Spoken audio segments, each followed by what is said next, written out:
ഇപ്പോൾ ലോകത്തിലെ ഏറ്റവും നാറ്റമുള്ള പഴം എന്നും പറഞ്ഞൊരു വീഡിയോ ഒക്കെ ചെയ്തിട്ടുണ്ട്. ദുരിയാൻ. അത് ഏത് രാജ്യത്താണ്? മലേഷ്യ. അതിപ്പോൾ മലേഷ്യ, തായ്ലൻഡ് ആ പഴം കഴിച്ചോ? ഓ, കഴിച്ചു. അപ്പോൾ ഏറ്റവും നാറ്റമുള്ള പഴം എങ്ങനെ കഴിക്കുക? അപ്പോൾ അതിന് ടേസ്റ്റ് ഉണ്ടോ?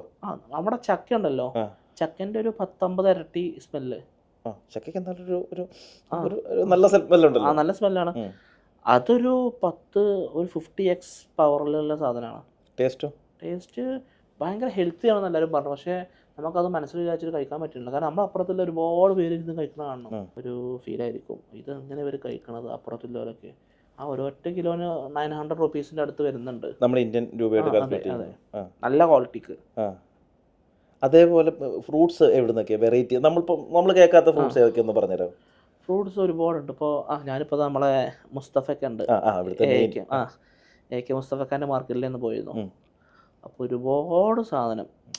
ഇപ്പോൾ നമ്മളൊക്കെ മാർക്കറ്റിൽ കാണുന്ന ഫ്രൂട്ട്സ് അല്ല ഫ്രൂട്ട്സ്. എനിക്ക് മനസ്സിലായത് അവിടെ പോയപ്പോഴാണ്. മുസ്തഫക്ക അന്ന് എനിക്കൊരു ബോക്സ് നിറച്ച ഫ്രൂട്ട്സ് തന്നു.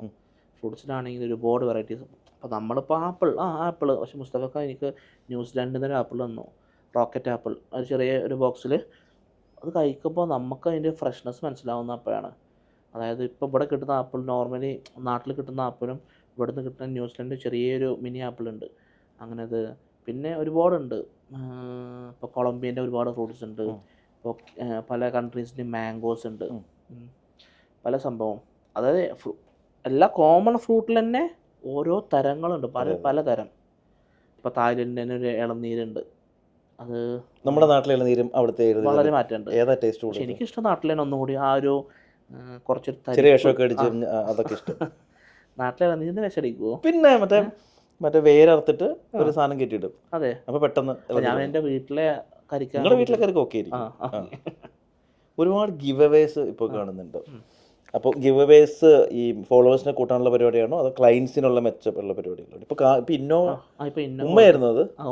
ഞാൻ ഉമ്മതേ വരുന്നു, ഗിവ് അവേ ഇടുന്നു. അപ്പോൾ അത് എന്തിൻ്റെയൊക്കെയാണ്? അപ്പോൾ നമ്മളാണ് ഫസ്റ്റ് ഐഫോൺ ഗിവ് അവേ ഒരു ട്രെൻഡ് ആക്കിയത് ഒരു 3 വർഷങ്ങൾക്ക് മുമ്പ്. നിങ്ങളാണ് ഇവിടെ ദുബായിൽ? അല്ലല്ല, നാട്ടിലല്ല. അപ്പോൾ അത് ഫോളോവേഴ്സിന് കയറ്റും. അതായത് ഞാൻ ജെനുവിൻ ഫോളോവേഴ്സ് കയറും അല്ലേ? 150K ഫോളോവേഴ്സിൽ എൻ്റെ പേജ് 18 മണിക്കൂറാണ് 500K ആയത്. അപ്പോൾ അത് അന്ന് ഫസ്റ്റ് നമ്മൾ ചെയ്ത് ഇന്നോവയിലെ മൊബൈലിൻ്റെ ഗീവേ. പിന്നെ അതിനുശേഷം ഒരുപാട് പേര് കുറേ ഗീവേഴ്സ് കണ്ടക്ട് ചെയ്തു. പിന്നെ കാറിൻ്റെ ചെയ്തിട്ടുണ്ട്, അങ്ങനെ ഒരുപാട് പേര് ചെയ്തിട്ടുണ്ട്.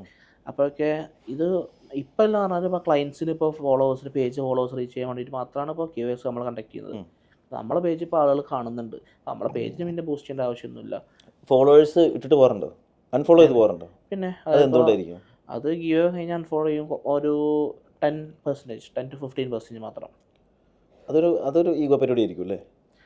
എനിക്ക് കിട്ടിയില്ലെങ്കിൽ ഇനി അവനെ ഫോളോ ചെയ്യും. അതെ, പക്ഷെ അങ്ങനെയൊക്കെ ചെയ്യുന്നവരുണ്ടോ? ഇഷ്ടംപോലെ ഉണ്ട്. എൻ്റെ റീസെൻ്റ്ലി ലാസ്റ്റ് ഒരു പോളോ ഗീവ് കൊടുത്തിരുന്നു ഞാൻ. ഇതെല്ലാം മറ്റേ വേറൊരു ഏജൻസിയായിട്ട് കണക്ട് ചെയ്തല്ലേ? അതെ. ആദ്യം നിങ്ങളെ ഫോളോ ചെയ്യുമ്പോൾ അവരെ ഫോളോ ചെയ്യും. അതെ. ആദ്യം നമ്മൾ ഫസ്റ്റ് ഐഫോൺ കൊടുത്തപ്പോഴൊക്കെ നമ്മൾ സ്വന്തം കൊടുത്ത നമ്മളടുത്ത് ഉണ്ടായ ഫോൺ. സത്യം പറഞ്ഞാൽ സർക്കാർ ചെയ്യുന്ന കൂട്ടൊരു ലോട്ടറി പരിപാടി അല്ലേ? പക്ഷെ അപ്പോൾ ഇതിന് നിങ്ങൾ പ്രത്യേകിച്ച് ടാക്സോ അങ്ങനെ എന്തെങ്കിലും ഉണ്ടോ? അത് ഇല്ല, അങ്ങനെ ഒന്നും ആരും പറഞ്ഞിട്ടില്ലല്ലോ. ഇനിയിപ്പോൾ ഭാവിയിൽ ഇപ്പോൾ സർക്കാർ അത്രത്തോളം ഗീവേഴ്സ് ഒക്കെ ഒരുപാട് വരുമ്പോൾ സർക്കാർ അതിനെ പറ്റി അതിൻ്റെ നിയമ പരിപാടികൾ തുടങ്ങാൻ ഏറ്റവും നല്ലതാണ്. കാരണം ഒരുപാട് പേര് കൊടുക്കാന്ന് പറഞ്ഞാൽ കൊടുക്കുന്നുമില്ല. ഇവിടെ അത് തെറ്റാണ്. ഇവിടെ അതിന് കൃത്യമായ നിയമവശങ്ങളുണ്ട്.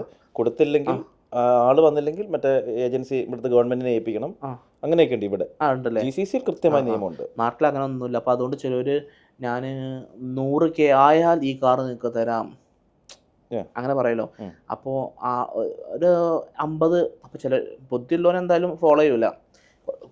ചില പിള്ളേരെ കണ്ടോ 50K 60K വരെ ഫോളോ ആരാക്കും, എന്നിട്ട് ചെയ്യില്ല. അപ്പോൾ എന്താ ഉണ്ടാവുക? ഇവരെ ഫോളോവേഴ്സ് ഒരു 50-60K ആവുകയും ചെയ്തു, പിന്നെ കൊടുക്കേണ്ടി വന്നില്ല.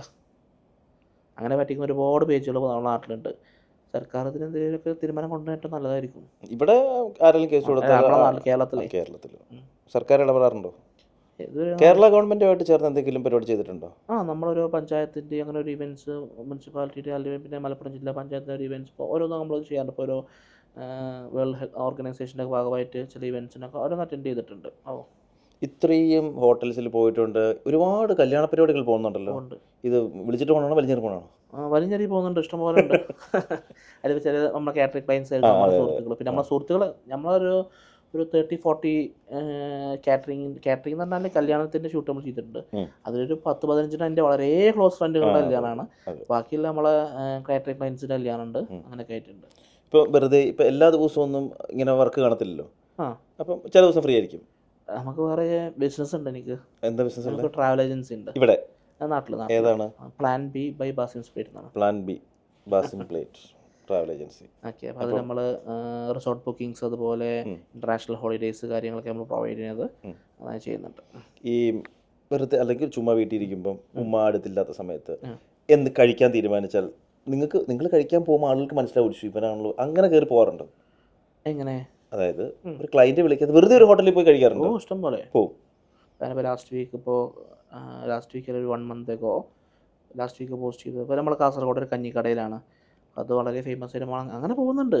ഇത് എല്ലാവരും ഇത് വെറും പ്രൊമോഷൻ മാത്രമല്ല, നമ്മളൊരു പേജ് നിലനിൽക്കണേ, നമുക്ക് ഇഷ്ടപ്പെട്ട ആഹാരം കഴിക്കുന്ന ആളുകൾ കാണിക്കണം നമ്മളെ സ്റ്റൈലിൽ. അങ്ങനെ ഒരുപാട് പോകുന്നുണ്ട്. ഏറ്റവും കൂടുതൽ ഹോട്ടലുള്ള ഏരിയ ഏത് രാജ്യത്താണെന്ന് പറയാമോ? ഏത് രാജ്യത്താണെന്നോ? എനിക്ക് തോന്നിയിരിക്കുന്നത് എവിടെയാണെന്നോ? കരാമയിലായിരിക്കും അല്ലേ? UAE ആണ്. എത്ര ഹോട്ടൽ കാണും കരാമ ഭാഗത്ത്? എൻ്റെ കാഴ്ചപ്പാടിൽ 3000 ഞാൻ 3000 എന്നല്ല, ഞാൻ നമ്മളെ സുഹൃത്തെന്താ പറഞ്ഞത്, ഇവിടുത്തെ റെസ്റ്റോറൻറ്റിൽ നിന്ന് 6000 അത്ര ഉണ്ട്. ആഫ്രിക്കൻ ഹോട്ടൽസിൽ പോയിട്ടുണ്ടോ? ഞാനിതാ ഇപ്പോൾ ഇന്നലെ ഡിന്നർ ആഫ്രിക്ക കെനിയൻ റെസ്റ്റോറൻറ്റിലായിരുന്നു. ഇവിടെ ഉണ്ട്. എവിടെയാ? നിങ്ങൾ എന്തായാലും ഒന്ന് കഴിക്കണുണ്ടോ? അത് ഇവിടെ ബർഷയിലാണ്. ഹാഷ്മി ബാർബിക്യൂ എന്ന് പറഞ്ഞിട്ട് 1978 കെനിയ നൈറോബിയിൽ സ്റ്റാർട്ട് ചെയ്ത റെസ്റ്റോറൻ്റാണ്. അവരിപ്പോൾ ഇവിടെ ബർഷയിലുണ്ട്. ഓക്കെ. അപ്പോൾ ഞാൻ ദുബായിൽ ഇപ്പോൾ വരാൻ തുടങ്ങിയിട്ട് ഞാൻ ലാസ്റ്റ് ഒരു 2 months മുമ്പ് അവിടെ ഒരു വീഡിയോ ചെയ്തു. കാരണം നമ്മളെ സുഹൃത്ത് പറഞ്ഞ് അങ്ങനെ പോയതാണ്. വേറെ ബഹുലമായ ഫുഡാണ്. അതായത് ഒരു ഇന്ത്യൻ ടച്ച് വരുന്നൊരു കെനിയൻ ഫുഡാണ്. അങ്ങനെ അതായത് ഇന്ത്യൻ ടച്ച് പറഞ്ഞാൽ ഒരു നമ്മുടെ തന്തൂരൊക്കെ പോലെ, പക്ഷേ ഒരു വേറെ അവരുടെ സ്റ്റൈലാണ്, കെനിയൻ സ്റ്റൈല്. ഈ കെനിയൻ ഡ്രൈവേഴ്സിൻ്റെ കൂടെ യാത്ര ചെയ്യുമ്പോൾ ഞാൻ ചോദിച്ചിട്ടുണ്ട് നിങ്ങൾ എന്താ കഴിക്കുകയാണ്. അപ്പോൾ ഈ കോണില്ലേ, എന്താ നമ്മുടെ കൂണല്ലല്ലോ, എന്താ സാധനത്തിൻ്റെ പേര്? ചോളം ഇവർ പൊടിച്ചിട്ട് അത് വെച്ച് എന്തോ ചപ്പാത്തി പോലൊരു സാധനം ഉണ്ടാക്കി അവരുടെ മെയിൻ ഭക്ഷണത്തിൽ ഒന്നാണ് അത്. അവർ റൈസിലൊക്കെ കോൺ ഒരുപാട്. അതെ അത് പൊടിച്ചു വെക്കുമെന്നാണ് പറഞ്ഞത്. അങ്ങനെ എന്തെല്ലോ സാധനങ്ങൾ പറയുന്നുണ്ട്. ഇത് അവരുടെ ഒരുപാട് ഡിഷ് ഉണ്ട് അവിടെ. ചൂസ പറഞ്ഞ ചിക്കൻ ഉണ്ട്. അത് നമ്മളെ തന്തൂര് പോലെ, പക്ഷെ വേറെ സ്റ്റൈലാണ്, ടേസ്റ്റാണ്. അതുപോലെ പ്രോൺസ് തന്നെ ലെമൺ സ്റ്റൈലിലുണ്ട്. ഭയങ്കരമായ നാരങ്ങ കുറെ ഉപയോഗിക്കും. അതെ, നാരങ്ങ ഭയങ്കര വലുതായിട്ട് ഇത് ഉപയോഗിക്കില്ല എന്ന് തോന്നുന്നു. ഈ മസാല കുറവാണ്.